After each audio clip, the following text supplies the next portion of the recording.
viendra la fin.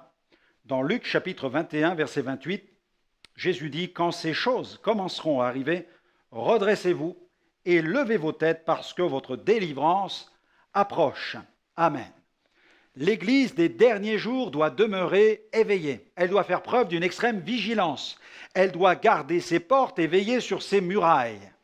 Le Seigneur aime son Église et il veut la préserver de la dévastation qui vient sur le monde. Plus que jamais, le Seigneur désire soutenir son Église dans ces temps difficiles. Dieu veut prendre soin de son peuple dans les moments de disette, de famine, d'épreuve, de persécution et même d'effondrement économique. Il désire aussi la garder de toute forme d'hérésie. S'il est vrai que la pénurie de pétrole, l'or noir, et la pénurie d'eau, l'or bleu, menacent le fonctionnement économique et biologique de la planète, il y a d'autres pénuries méconnues et pourtant plus destructrices encore. La Bible nous parle de plusieurs pénuries qui annoncent la fin des temps.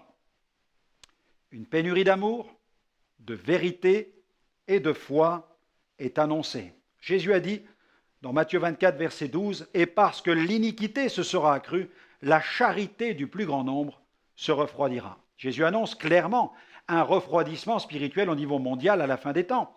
L'apôtre Paul a dit à Timothée, on peut lire ceci dans 2 Timothée chapitre 4, versets 3 à 4, « Car il viendra un temps où les hommes ne supporteront pas la saine doctrine, mais, ayant la démangeaison d'entendre des choses agréables, ils se donneront une foule de docteurs selon leur propre convoitise, selon leurs propres désirs, détourneront l'oreille de la vérité et se tourneront vers les fables. » N'avons-nous pas ici l'annonce prophétique de la prolifération des sectes et des hérésies à l'échelle mondiale? Jésus a dit aussi dans Luc 18, verset 8, « Quand le Fils de l'homme viendra, trouvera-t-il la foi sur la terre ?» Il est évident ici que la vraie foi fera cruellement défaut à la fin des temps. Mais l'Éternel nous exhorte à faire des provisions. Nous devons faire des provisions si nous voulons pouvoir résister dans les temps difficiles. Gardons nos lampes allumées.